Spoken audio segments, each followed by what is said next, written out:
Bienvenidos al canal, a los seguidores, a los oyentes, a aquellos que están aquí por primera vez.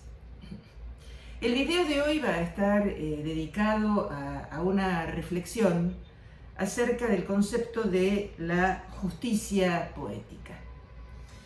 Si consultamos, por ejemplo, Wikipedia, nos vamos a encontrar con que la justicia poética es un procedimiento narrativo, una técnica que busca en la ficción recompensar al bueno y al virtuoso, recompensar la bondad y la virtud, por un lado, y castigar al malo.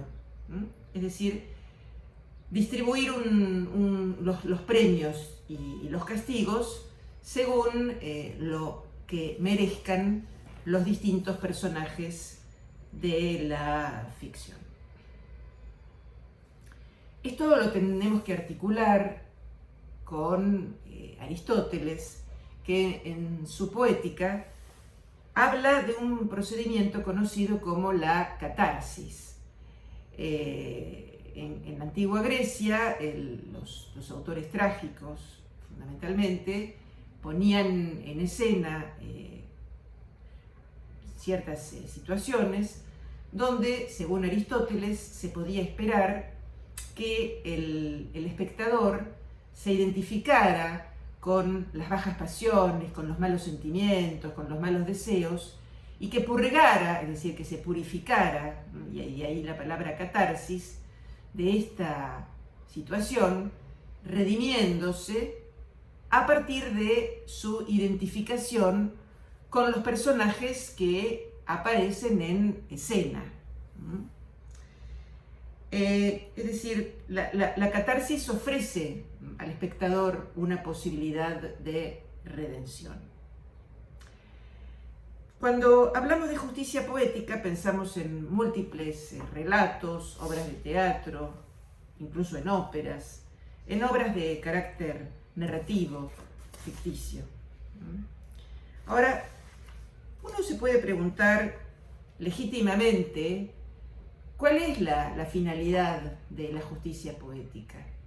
¿Por qué en la ficción no siempre, pero muchas veces la encontramos? Y sobre todo, ¿qué efecto consigue en el espectador o en el lector?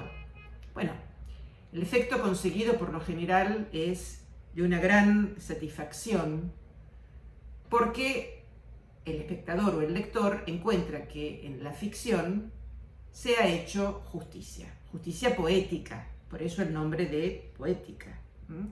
Es decir, es como si esa ficción viniera a compensar al lector o al espectador de tanta injusticia que hay en el mundo y en la vida. Y fundamentalmente de cierta azarosa, aleatoria distribución del infortunio que podemos observar en general en la vida.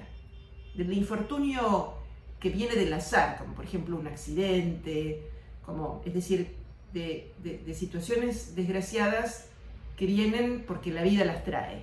No me estoy refiriendo a ciertas situaciones desafortunadas que a lo mejor el sujeto hubiera podido evitar, sino básicamente a esa increíblemente aleatoria y entre comillas, injusta distribución tanto de la fortuna como del infortunio. Por ejemplo, uno podría pensar, ¿por qué cuando un millonario se gana la lotería nos da un poco de rabia? ¿Y por qué nos alegramos cuando es un pobre el que se gana la lotería, la quiniela, ¿no? ¿Por qué? Y bueno, porque sentimos que allí hubo una distribución justa, equitativa, en este caso, de la buena fortuna. Y es por eso que la justicia poética, a mi juicio, que un poco como una boutade, yo podría decir que es la única que existe, porque la verdad es que la justicia divina, en fin, mucho no creo en ella, y la justicia humana sabemos muy bien que no es lo que se dice demasiado eficiente ni demasiado perfecta, ni demasiado operativa. Entonces la justicia poética en un mundo como el que vivimos, es decir, a través de toda la historia, pero tal vez particularmente hoy, la justicia poética es un verdadero bálsamo, ¿no? Un bálsamo para el espíritu. Vamos a pasar ahora voy a reflexionar acerca de dos casos propios de la literatura clásica, que para los que ya me conocen saben que yo soy más bien lectora de clásicos, también leo otras cosas, de todo, pero mi corazón se inclina más por los clásicos. Y voy a empezar por referirme a la novela de Alejandro Dumas, El Conde de Montecristo, que ha pasado de algún modo a la historia de la literatura como una epopeya de la venganza. Voy a tratar de contar muy sintéticamente la historia para aquellos que no la conozcan. El protagonista es un joven marinero, Edmond Dantès, un marsellés de solo 19 años, que regresa a Marsella todavía como marinero, pero habiendo cumplido funciones de capitán, porque el capitán había fallecido en el camino de regreso.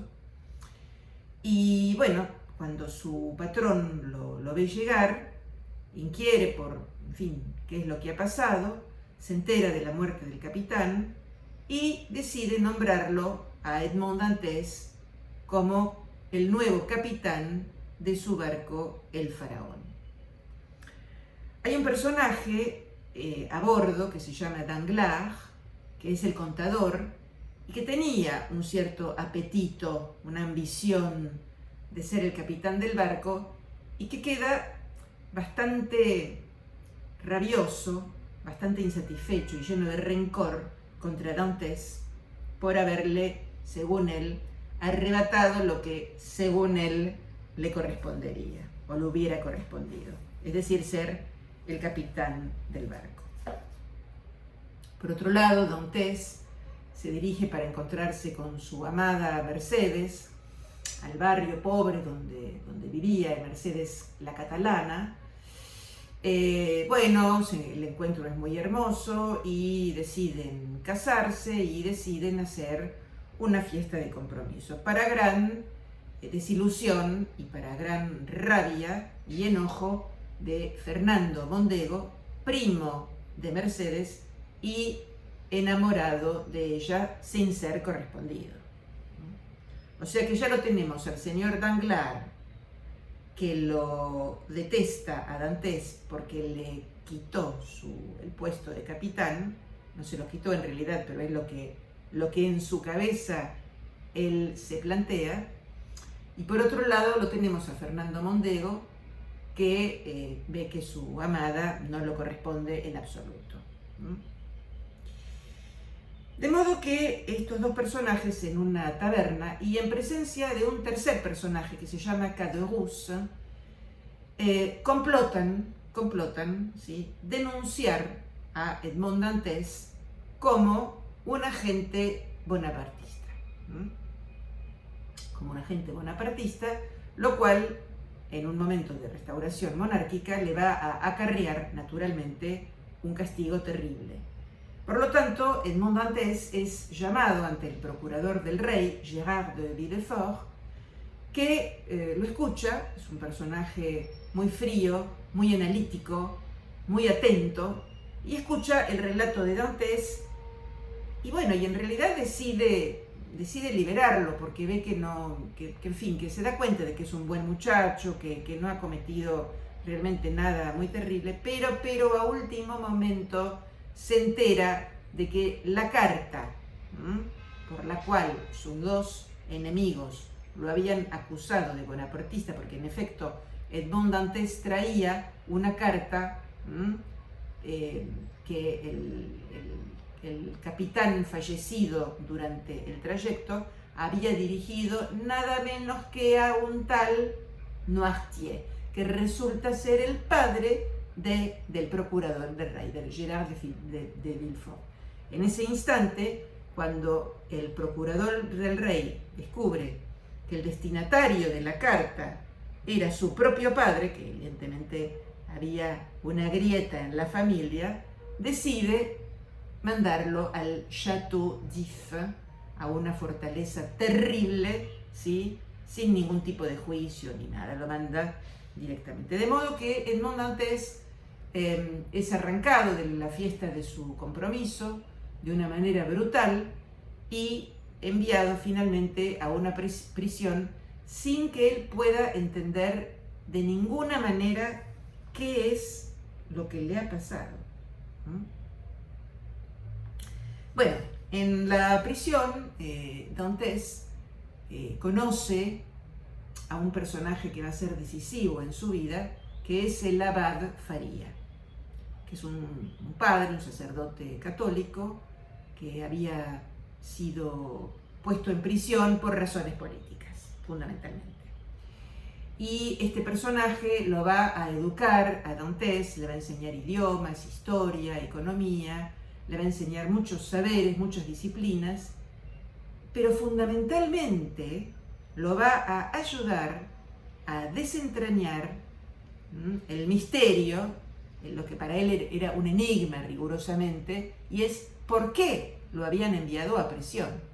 Entonces, lo escucha, lo interroga, le hace preguntas muy inteligentes y le explica lo que pasó, que Danglars, por un lado, y Fernando Mondego, por el otro, se complotan, ¿sí?, para mandarlo a prisión. Y que, por otro lado, él sabe muy bien quién es Villefort y sabe muy bien quién es su padre Noirtier, famoso bonapartista. Por lo tanto, Edmond Dantès se entera, después de muchos años, no sabemos exactamente en qué momento de su cautiverio, gracias al abad, al padre Faría, de qué fue exactamente lo que sucedió y por qué motivos él ha ido a la cárcel.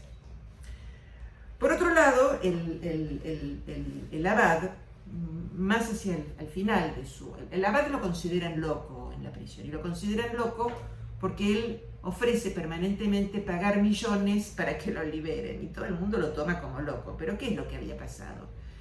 Bueno, es una muy larga historia, pero él había sido, había recibido la información de dónde se encontraba un tesoro muy cuantioso que una familia había escondido en la isla de Montecristo. Lo descubre un poco por casualidad, tenía en la mano un papel que con el contacto del fuego resultó que había una tinta de estas que con el calor se vuelven visibles, y el padre en determinado momento está muy enfermo.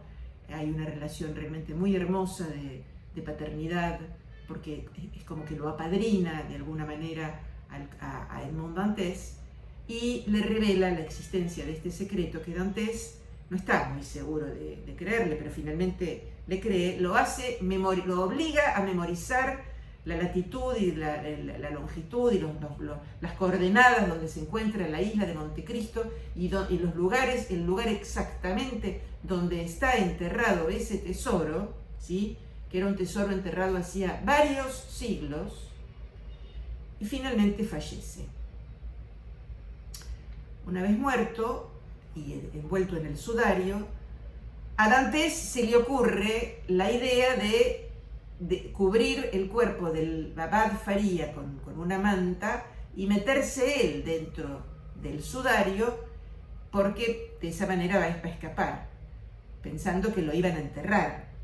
Lejos estaba de él sospechar que lo iban a arrojar al mar. Bueno, lo arrojan al mar, Edmond Dantès se salva, llega nadando a distintos lugares, emprende un viaje de muchos años, y 10 años más tarde, es decir, 24 años después de haber caído prisionero, regresa a París, que no conocía, es decir, regresa a Francia y va por primera vez a París, en un determinado momento más tarde, bajo el nombre del conde de Montecristo. Bueno, aquí vale la pena detenerse en la cuestión del capítulo del amor, porque el conde de Montecristo, que ya no es más Edmond Dantes, vuelve acompañado de una joven hermosísima, una griega llamada Haydée, a la que él compró como esclava a nada menos que a Fernando Mondego. Fernando Mondego había traicionado al padre de Haydée, Ali Pasha, lo había vendido, lo había traicionado, lo había despojado de sus riquezas, lo había mandado a asesinar, y la madre y la hija quedan a la merced de la buena fortuna o de la mala fortuna, pero la hija va a ser comprada como esclava nada menos que por el conde de Montecristo, ya el conde de Montecristo, porque ya encontró el tesoro y ya es un hombre muy acaudalado y muy inteligente, y que se toma 10 años para recorrer el mundo, para aprender, para seguir cultivándose y también para recabar muchas informaciones acerca de los enemigos que lo mandaron a la prisión. Entonces, hay una versión hollywoodense, interpretada por un actor norteamericano, Caviezel. En la versión de Hollywood, cuando el conde de Montecristo se encuentra con Mercedes, se entera a último momento de que han tenido un hijo, ¿sí? Que tiene un hijo con Mercedes, Hollywood, ¿sí? Y termina quedándose con Mercedes. O sea, la figura de Haydée está completamente borrada por Hollywood, porque tenemos que considerar siempre cuáles son las coordenadas ideológicas en las que tiene lugar la narración, ¿no? En la narración hollywoodense predomina una ideología tal que tiene que ser, digamos, el conde de Montecristo el padre de ese hijo. Mercedes tiene que haber una justicia poética también con Mercedes de esa manera, recuperando a su amor perdido y mostrándole al hijo que supuestamente tuvieron. Esto no es así en modo alguno en la novela de Alejandro Dumas, donde Mercedes va a recibir una compensación, pero de otro tipo. ¿Por qué? Porque cuando Dantes, el conde, regresa a Francia y se entera de todo lo que ha sucedido, va a ejecutar algunas buenas acciones, ¿no? Por ejemplo, a Mercedes le va a dejar su casa natal y le va a dejar un pequeño patrimonio como para que ella esté protegida económicamente.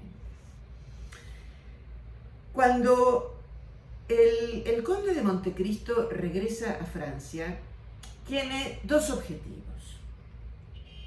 El primer objetivo es hacer el bien y devolver el bien por el bien, y el segundo objetivo es hacer justicia por su propia mano.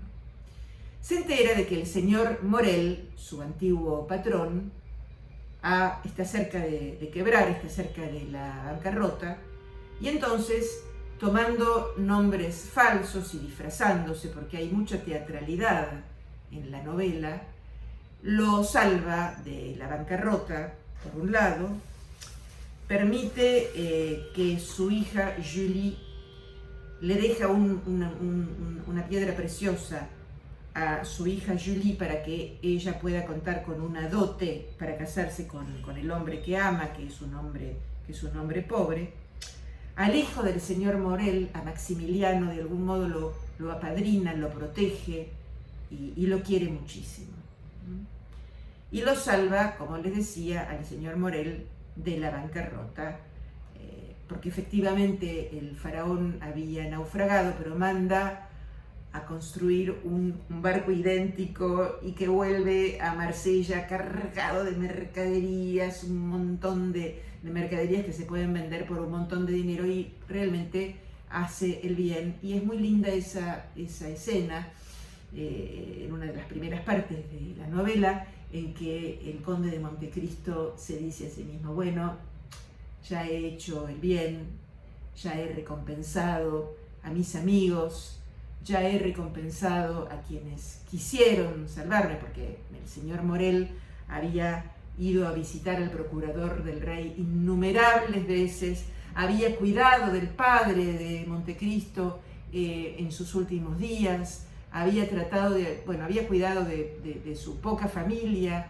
había hecho todo lo que había podido para liberarlo del Château d'If, por supuesto inútilmente, y entonces Montecristo decide recompensarlo. Así tenemos aquí la justicia poética donde toda la familia Morel va a ser recompensada, y también vamos a ver a su manera también la recompensa a Mercedes, protegiéndola de la pobreza y también asegurándole un cierto futuro a su hijo.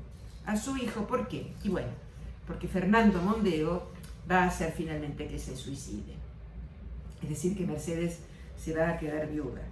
En cuanto a Danglars, al contador ambicioso que se quería quedar con el puesto de capitán, el conde lo va a condenar a una extrema pobreza, pero no lo va a ejecutar y no lo va a matar porque en el medio han pasado algunas cosas. Resulta que el procurador del rey, el señor Gérard de Villefort, se había casado en segundas nupcias con una mujer, Eloísa, que era una envenenadora. Y el conde, que la había conocido en remotas tierras, la sigue y le sigue la corriente y conversa con ella, porque el conde sabe de todo. Sabe de drogas, fuma hashish, el conde conoce las costumbres de muchos pueblos, prácticamente no come, hay que decir esto, es políglota, habla un montón de idiomas, sabe de venenos, y a Eloísa la aconseja porque Eloísa, ¿qué es lo que quiere? Eloísa quiere envenenar a su hijastra Valentina. Valentina, que es hija de Gerard de Villefort y de su primera mujer, René, que era una noble. Entonces, el conde de Montecristo considera fascinante que la segunda esposa de Villefort le mate a su propia hija. Pero resulta que en el medio, Valentina, que así se llama la joven, se enamora de nada menos que de Maximiliano Morel, el hijo de su patrón. Por lo tanto, allí el conde va a intervenir para, por un lado, evitar la muerte de Valentina, ¿sí? Y conseguir que esta relación prospere, pero lo que no va a poder evitar, y esto es lo que lo va de alguna manera a cambiar, le va a hacer cambiar un poco el rumbo de sus planes, es que Eloísa envenena al hijo menor, es decir, al que no le iba a corresponder la fortuna tan enorme de la familia Saint-Méran, es decir, de la fortuna de la madre de René, y por lo tanto envenena a su propio hijo y luego se suicida. Con lo cual, la venganza va a consistir hacia el procurador del rey, en que el procurador del rey se va a volver loco. No es que va a perder a su hija Valentina como tenía planeado el conde de Montecristo, sino que se va a volver completamente loco. Por último, Montecristo hace una distribución de sus riquezas a Maximiliano y a Valentina, les regala el hermosísimo palacio Mil y una Nochesco que había construido en la isla de Montecristo, donde se encontraba el tesoro que el abad Faría le había indicado. Y por otro lado, se da cuenta, y esto es un proceso muy lento, el conde se va dando cuenta de que está enamorado de Haydée, de su protegida, que es mucho menor que él. Y cuando la novela termina, vemos cómo Valentina y Maximiliano ven cómo Montecristo junto con Haydée se alejan en una embarcación, no se sabe muy bien rumbo a dónde, después de haberlos dejado unidos y completamente ricos, ¿no? De modo que ahí vemos cómo se ejerce la justicia poética por el lado de la compensación para el bueno y por el lado del castigo para el mal.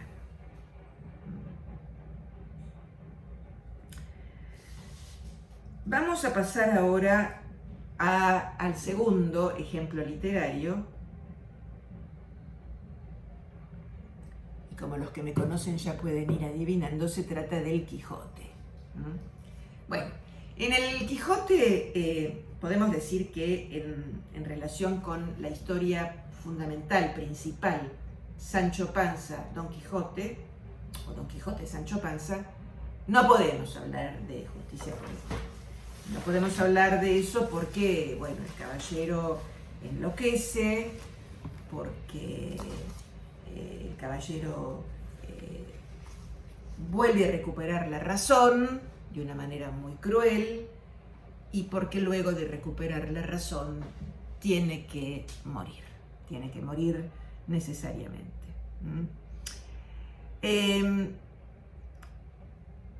Vamos a decir que hay, yo diría, una burla de la justicia poética. Se podría encontrar en un episodio de la primera parte, en el capítulo 22, que es el capítulo de los galeotes. En este capítulo, Don Quijote y Sancho ven venir a unos hombres encadenados que son delincuentes, criminales, en general delincuentes, que han sido enviados a las galeras por orden del rey. Y Don Quijote, bueno, pregunta qué ha sucedido aquí, se lo explican, y Don Quijote decide liberarlos. Sancho lo previene, le dice que no, que cómo va a liberar a delincuentes, que eso es contra las autoridades. Don Quijote lo hace igual y recibe por ello una muy mala paga de parte particularmente de Ginés de Pasamonte y de todos los demás que los apedrean, los muelen, digamos, a pedrazos.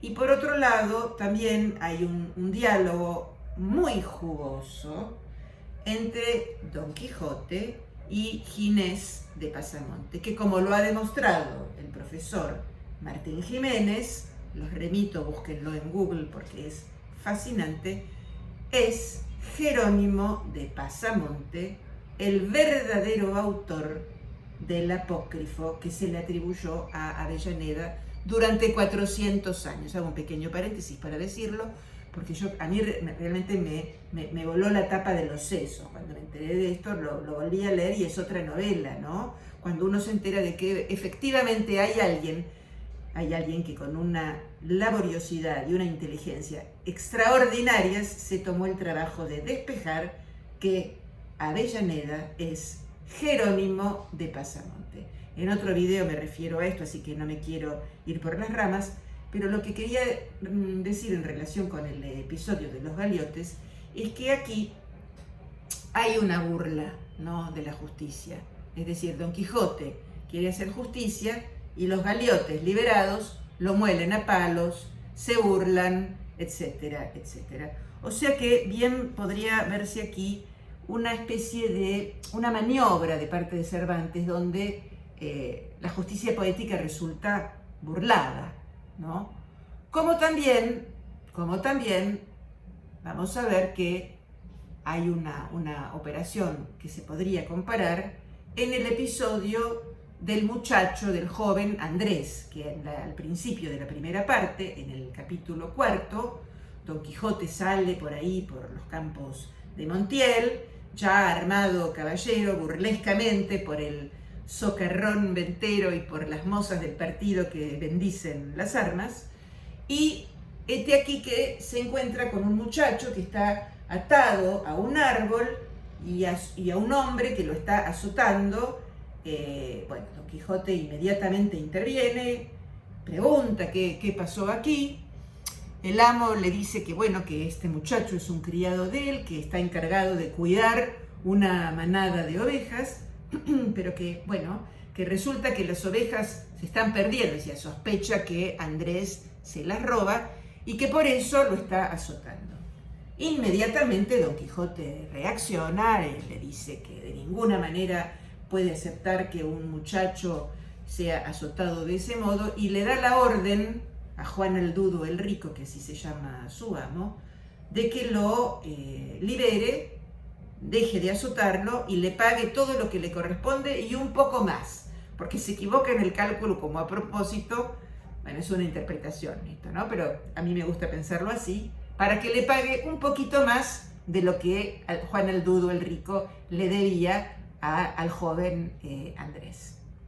Bueno, Don Quijote se da media vuelta y el amo se burla del criado, lo vuelve a atar al árbol y prácticamente está a punto lo deja casi muerto, ¿no? Muchos capítulos más tarde, en la primera parte, se cruzan Andrés con Don Quijote y Andrés lo maldice, le dice: malditos sean todos los caballeros andantes del mundo y ojalá nunca vuelva yo a cruzarme con vuestra merced, y le cuenta lo que le pasó para, digamos, cierto regocijo, podríamos decir así, de parte de los que están escuchando la historia, que Don Quijote queda completamente avergonzado, ¿no?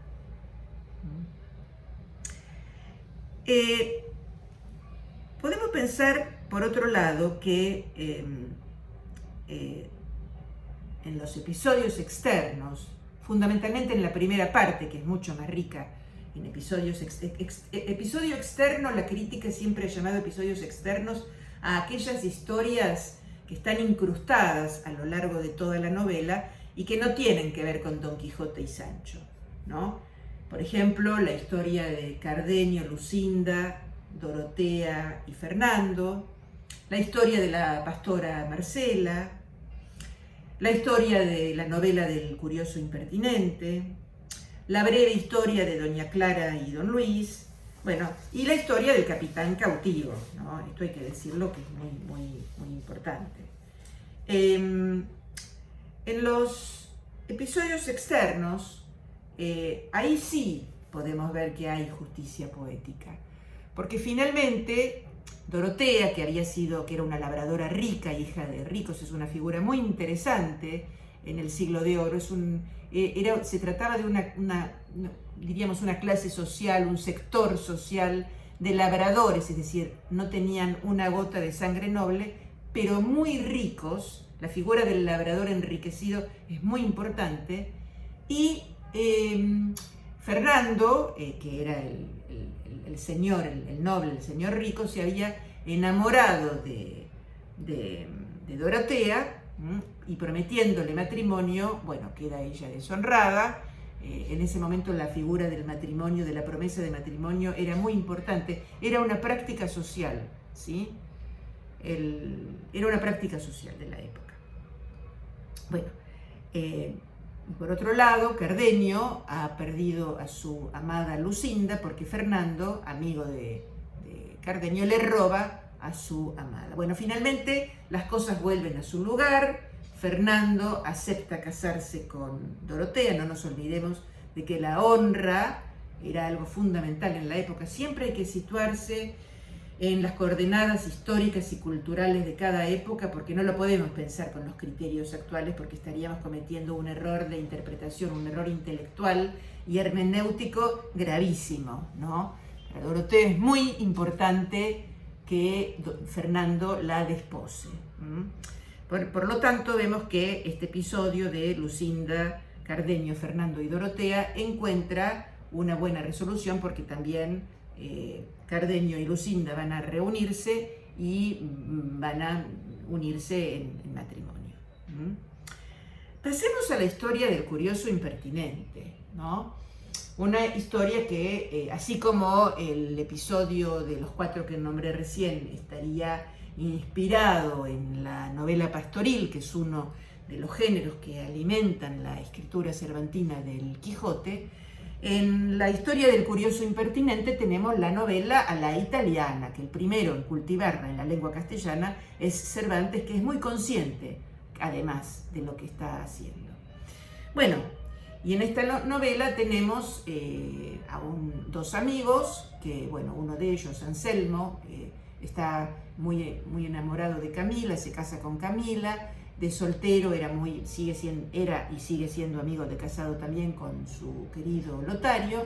Ahí tenemos un triángulo y tiene la impertinente y loca idea de poner a prueba la fidelidad de Camila, pidiéndole a su amigo Lotario que la corteje para ver si ella realmente resiste esta tentación, cosa que, como es de imaginar, no sucede. Es decir, Camila termina rindiéndose y convirtiéndose en la amante de Lotario.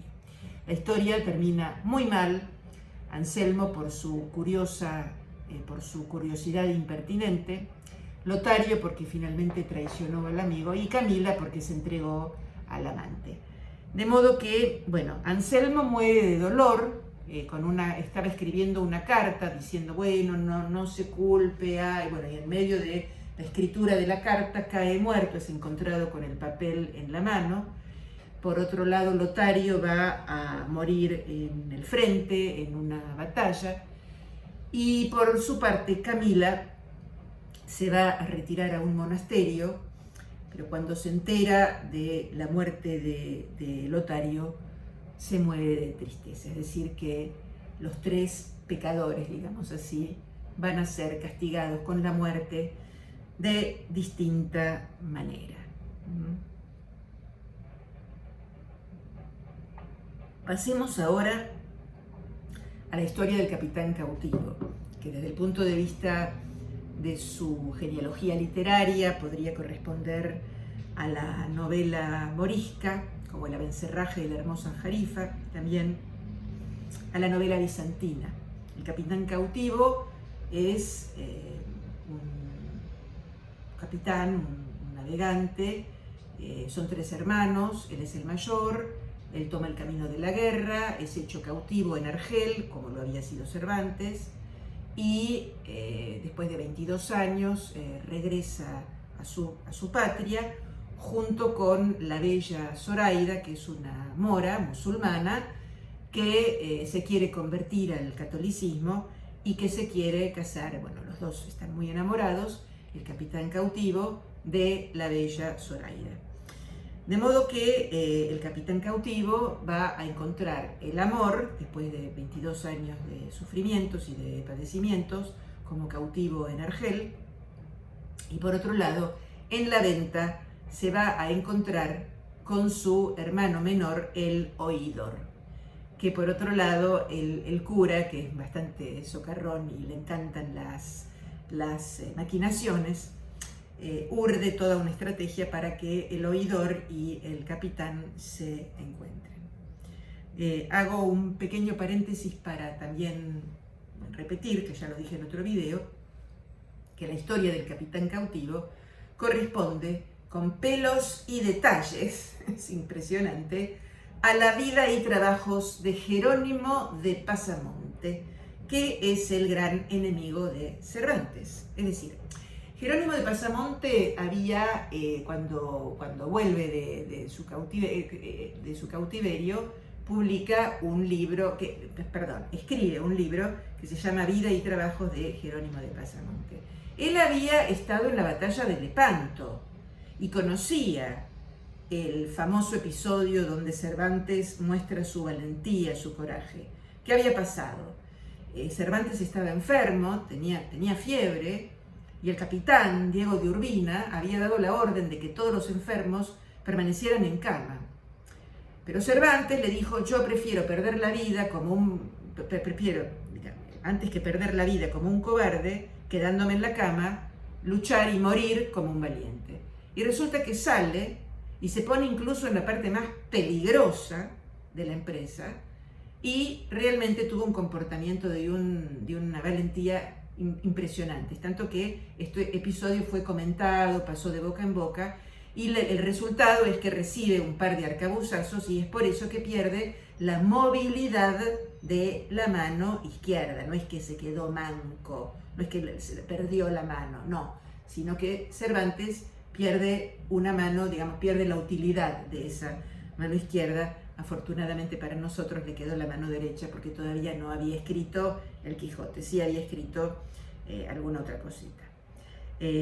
Bueno, la cuestión es que Jerónimo de Pasamonte estaba en la misma nave y unos años más tarde también él participa en una supuesta batalla de la Goleta, creo que se llamaba, en donde que no fue tal, que no fue una verdadera batalla. ¿Por qué? Porque cuando los turcos otomanos ven las naves españolas, huyen despavoridos. Y sin embargo, lo que hace Jerónimo de Pasamonte es, en su autobiografía, ¿sí?, que es la autobiografía a la que se refiere Ginés de Pasamonte, el galeote, en el capítulo 22 de la primera parte, se atribuye a sí mismo, ¿sí?, la anécdota de la valentía de Cervantes en la supuesta batalla que no fue tal, ¿sí? Hay que decir que en aquella época los libros, antes de ser publicados, circulaban en forma de manuscrito. Había estudiantes, bachilleres, algunos clérigos que cobraban por pasar a mano los manuscritos. Y por lo tanto la vida de Jerónimo de Pasamonte había circulado en forma manuscrita y había llegado a Cervantes. Por lo tanto, Cervantes se burla, ¿sí?, se ataca a su rival de dos maneras, ¿sí? Con el personaje ficticio de Ginés de Pasamonte, le cambia el nombre de pila pero deja el apellido, y calcando todas las peripecias por las que pasó Jerónimo de Pasamonte, que fue vendido, que fue dejado como esclavo en un testamento. Todo esto está en la vida y trabajos de Jerónimo de Pasamonte, que Pasamonte no llega a publicar porque sale la primera parte del Quijote y él se reconoce en el personaje de Ginés. Bueno, cierro el paréntesis, pero me parece que es algo tan jugoso y tan extraordinario, ¿no?, que se haya descubierto finalmente la identidad del famoso Avellaneda. Entonces, decía que la historia del capitán cautivo encuentra naturalmente una resolución de justicia poética total, ¿no? Bueno, ¿qué pasa con la justicia, la risa, la burla, que tienen que ver, que están muy articuladas en esta extraordinaria novela?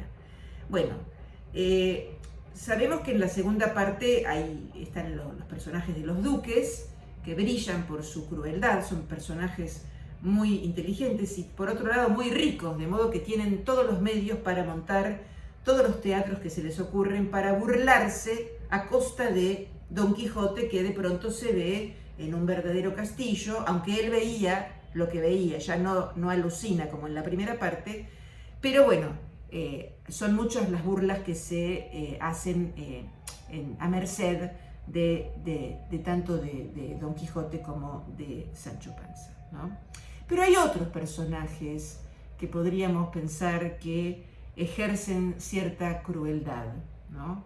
Digo esto en el sentido de que no solo no hay justicia poética, sino que también podemos hablar de cierta crueldad, hasta de cierto sadismo de parte, no solo de los duques, no solo, por supuesto, del bachiller Sansón Carrasco, que lo va a enfrentar a Don Quijote en dos oportunidades, en la primera parte como el caballero de los espejos, donde le va a ir mal porque no lo vence, y en la segunda parte como el caballero de la Blanca Luna, donde sí consigue vencerlo, mandarlo a su aldea y obligarlo a estar un año sin salir y sin combatir, sino de parte de otros personajes.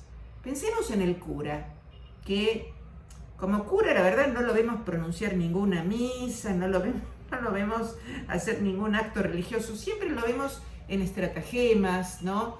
Es el que tiene la idea de disfrazarse de doncella menesterosa cuando de pronto aparece Dorotea, que va a ser de la doncella menesterosa que le va a pedir una merced a Don Quijote, ¿no? Pensemos en el capítulo del famoso escrutinio de los libros, ¿no?, que queman todos los libros y cuando Don Quijote se despierta y pregunta por sus libros, le dicen que un encantador se los llevó, que el sabio Frestón, creo que era, se lo llevó. O sea, lo quieren curar de la locura con la misma medicina con la que se habría enfermado el pobre Alonso Quijano, ¿no?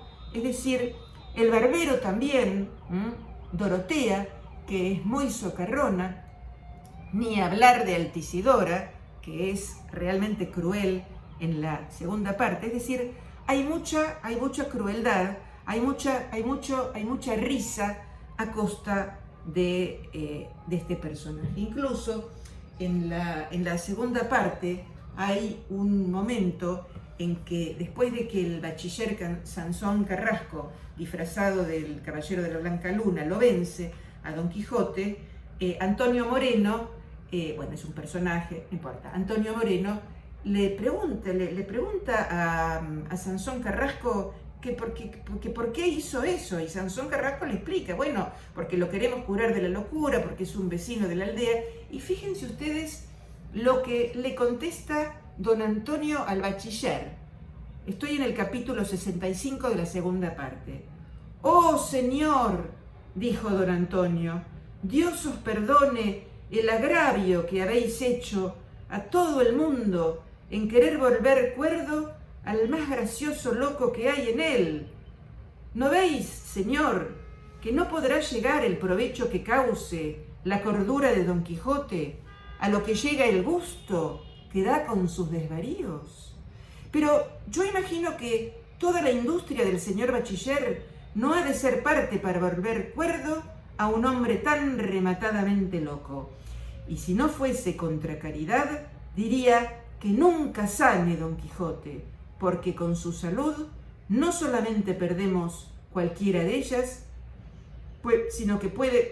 sino las de Sancho Panza, su escudero, que cualquiera de ellas puede volver a alegrar a la misma melancolía. Y si no fuese contra caridad, diría que nunca sane Don Quijote, porque con su salud no solamente perdemos sus gracias, sino las de Sancho Panza, su escudero, que cualquiera de ellas puede volver a alegrar a la misma melancolía. O sea, le está diciendo, ojalá hubiera quedado loco, ¿para qué lo curaste? Si era una fuente de diversión para todos. Así que aquí vemos cómo hay una crueldad y un cierto sadismo que se ejerce contra los dos, contra Don Quijote y también contra Sancho Panza. De modo que la justicia poética la vamos a encontrar encapsulada, digamos así, y en otros también, pero bueno, para ser un poco más sintética dentro de lo que puedo, me refería al episodio del capitán cautivo, del curioso impertinente y demás, que a su manera nos dejan, sobre todo la historia del capitán cautivo, ¿no? Y el matrimonio con Zoraida, la historia de Fernando y Dorotea, Lucinda y Cardenio. Bueno, esto es lo que les quería decir acerca de este concepto tan interesante de la justicia poética, que probablemente a mí me gusta pensar, es una boutade, pero me gusta pensar que es la única que realmente existe. Bueno, espero que lo hayan disfrutado.